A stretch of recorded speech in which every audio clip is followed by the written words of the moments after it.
ఆయన కూతురు అడిగింది, జగనన్న నిన్ను నమ్మి మోసపోయా, మా తండ్రిని ఎవరు చంపారో బయట దేవుడు నా బాధ్యత, నేను బతికినా పర్వాలేదు చనిపోయినా పర్వాలేదు, కన్న తండ్రి రుణం తీర్చుకోవాలి, ఆయన మనసు శాంతి రావాలి, శాంతి కలగాలి అని పోరాటం మొదలుపెట్టింది కన్న చెల్లెలు. అక్కడి నుంచి మీరు చూస్తే ఆయన రెండో వివాహమే కారణం అన్నారు, ఆస్తిలో అల్లుడితో విరోధమే కారణం అన్నారు. కడాన సొంత కూతురే తండ్రిని హత్య చేసిందని, ఆ కూతురు కూడా ఇక్కడ లేదు, హైదరాబాద్లో ఉంది, కూతురే హత్య చేసిందని మాట్లాడే పరిస్థితికి వచ్చారు. ఆ తర్వాత చూస్తే సునీల్ యాదవ్ తల్లిని వివేకానంద లైంగికంగా వేధించాడు కాబట్టి చంపేశారన్నారు. అంటే ఇన్ని ట్విస్టులు పెట్టి నిన్న మాట్లాడుతున్నాడు ఈ ముఖ్యమంత్రి. ఏం తమ్ముళ్ళు, కలియుగం అంట. కలియుగంలో పాపం బాబాయిని ఎవరో చంపేసి ఆయన మీద కేసు పెట్టేశారంట. ఏంటి, మీరేమన్నా చంపారా? సింగన వల్ల ఎవరన్నా పోయి చంపే వచ్చారా అని మిమ్మల్ని అడుగుతున్నా. అంటే ఇప్పుడు ఆయన చెల్లెల్ని, ఇద్దరు చెల్లెలు నేను మేనేజ్ చేశానంట. గొప్పోడే కదా. అదే మరి అన్ని రాజకీయ పార్టీలు నేనే మేనేజ్ చేస్తున్నానంట. కాంగ్రెస్ని, బీజేపీని, జనసేనని, కమ్యూనిస్టుల్ని ఆయన ఒంటరివాడంట. నేను ఒక విషయం మిమ్మల్ని అడుగుతున్నా. ఇప్పుడు సింగనమల్లో ఎవరైనా ఒక పిచ్చోడు వస్తాడు, లేకపోతే ఒక దొంగ వస్తాడు. దొంగ వస్తే ఎవరైనా పట్టుకోబోతే దొంగ వచ్చాడంటే అందరూ మీరేం చేస్తారు?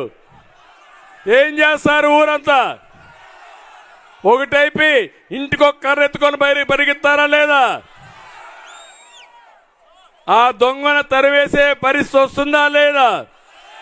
ఒక పిచ్చి కుక్క మీ ఊరికి వస్తుంది, కరుస్తా ఉంటుంది. ఆ పిచ్చి కుక్కను ఏం చేస్తారు మీరంతా? ఏం చేస్తారు మీరంతా? తరముతారా లేదా? అదే మరి రాష్ట్రానికి పట్టిన శనిగ్రహం ఈ జగన్మోహన్ రెడ్డి వదిలించుకోవడం ప్రతి ఒక్కరి బాధ్యత అని మీ అందరికి విజ్ఞప్తి చేస్తున్నా. ఒంటరి వాడు కాదు, ఒక అహంకారి, రాష్ట్రాన్ని సర్వనాశనం చేయడానికి కంకణం కట్టుకున్న వ్యక్తి, మన కష్టాలకు కారణం, అందరినీ వేధించి మానసిక ఆనందం పొందిన ఒక మానసిక రోగి ఈ జగన్మోహన్ రెడ్డి అని చెప్పి కూడా నేను మీకు తెలియజేస్తున్నా. ఒక మాట అంటున్నాడు, ఈరోజు మీరు చూస్తే 50 నెలలు అయ్యింది, అందరి గుండెల్లో ఉన్నానంటున్నాడు. ఉన్నాడా గుండెల్లో? ఉంటాడా గుండెల్లో? నేను ఒకటే చెప్తాను, నువ్వేదో గుర్తొస్తుందని చెప్తున్నావు.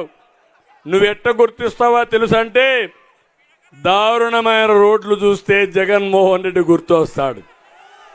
అవునా కాదా? గేట్లు కొట్టుకుపోయిన నీటి ప్రాజెక్టులు చూస్తే గుర్తొచ్చేది ఎవరు గుర్తొస్తారు? జీవనాడి లాంటి పోలవరాన్ని పాడుపెట్టింది ఎవరంటే గుర్తొచ్చే వ్యక్తి. రాజధాని లేని రాష్ట్రాన్ని చేశారంటే ఎవరు గుర్తొస్తారు? నిరుద్యోగం, గంజాయి, డ్రగ్స్, రైతు ఆత్మహత్యలంటే గుర్తొచ్చేది. నాసిరకం మద్యం అంటే గుర్తొచ్చేది. ధరల పెరుగుదలంటే గుర్తొచ్చేది. మీ జీవితాలు నాశనం చేశారంటే గుర్తొచ్చేది. దీనికంటే ఏం కావాలి తమ్ముళ్ళు? ఇన్ని చేసి ఈరోజు నంగనాచి మారిగా మళ్ళా మాట్లాడుతున్నాడు. నేను ఒక్క విషయం ఇక్కడ చెప్పాలి మీ అందరికీ. రాయలసీమకు ఎనలేని ద్రోహం చేసిన వ్యక్తి జగన్మోహన్ రెడ్డి. ఒక్క ఇరిగేషన్ ప్రాజెక్టు పూర్తి చేశాడా? ₹1 ఖర్చు పెట్టాడా? అదే నేను సీఎంగా ఉన్నప్పుడు ఎంత ఖర్చు పెట్టానో చూశారు కదా అని మిమ్మల్ని అడుగుతున్నా. 12,000 కోట్ల రూపాయలు రాయలసీమ ఖర్చు పెట్టి, హంద్రి నీవాకి 5,800 కోట్లు ఖర్చు పెట్టి, జేడీపల్లి కానీ, చెర్లోపల్లి కానీ, మారాల, గొల్లపల్లి రిజర్వాయర్లు పూర్తి చేసి ఈ జిల్లాకు నీళ్లు ఇచ్చిన పార్టీ తెలుగుదేశం పార్టీ. నీరు జీవనాధారం. నీళ్లుంటే అభివృద్ధి, నీళ్లుంటే మన కష్టాలు తీరుతాయి, వ్యవసాయం సుజావుగా చేయగలుగుతాం, తాగడానికి నీళ్ళు అవసరం, పశువులకు నీళ్ళు అవసరం, నీళ్లుంటే పెట్టుబడులు వస్తాయి. అదే నేను చూపించా.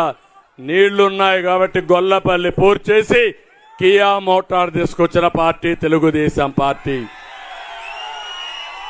అలాంటి పార్టీని ఈరోజు రాయలసీమకు నీళ్లుంటే రతనాల సీమగా తయారు చేయగలుగుతాం. ఎన్టీ రామారావు గారి కళ కృష్ణా జలాలు రాయలసీమకు రావాలని. ఇది నా ఆశయం. కృష్ణా జలాలే కాదు, గోదావరి జలాలు రాయలసీమకు తీసుకొచ్చి అన్ని చెరువులకు నీళ్ళిచ్చి సస్యశ్యామలం చేయాలని నా ఆలోచన. తప్పకుండా మీరు ఆశీర్వదించండి. ప్రతి ఎకరాకు నీళ్ళు ఇచ్చే బాధ్యత నాది, ప్రతి చెరువు నింపే బాధ్యత నాదని మీ అందరికీ ఆవిస్తున్నా. నేను అందుకే మిమ్మల్ని అందరినీ కోరుతున్నాను. ఇన్ని వర్గాలను వేధించిన వ్యక్తి, ఇన్ని ప్రాంతాలకు అన్యాయం చేసిన వ్యక్తి, మన జీవితాలతో ఆడుకున్న వ్యక్తి, అణచివేసిన జగన్ అహంకారాన్ని తొక్కేయాల్సిందిగా మీ అందరికి విజ్ఞప్తి చేస్తున్నా. జగన్మోహన్ రెడ్డి గారు సిద్ధంగా ఉండు.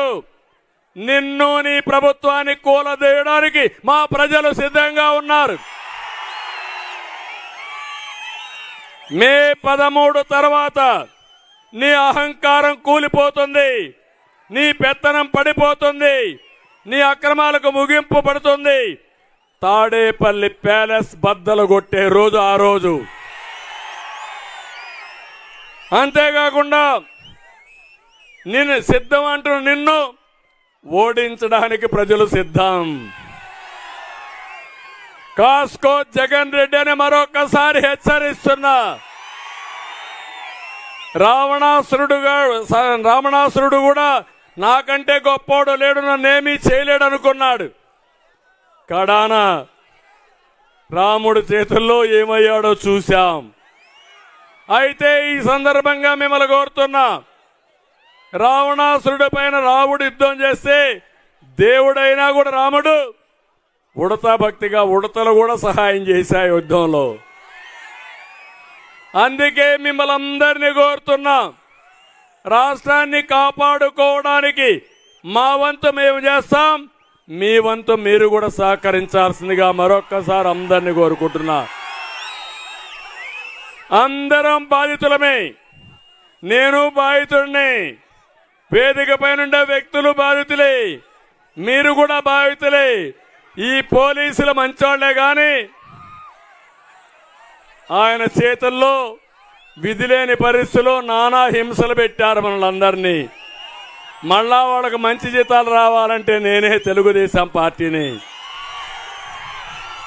అందుకే మేధావులు కోరుతున్నా, సామాజిక సేవ చేసేవాళ్ళు కోరుతున్నా, మా ఆడబిడ్డలు కోరుతున్నా, నేను చెప్పిన విషయాలన్నీ మీరు ఆలోచించుకోండి.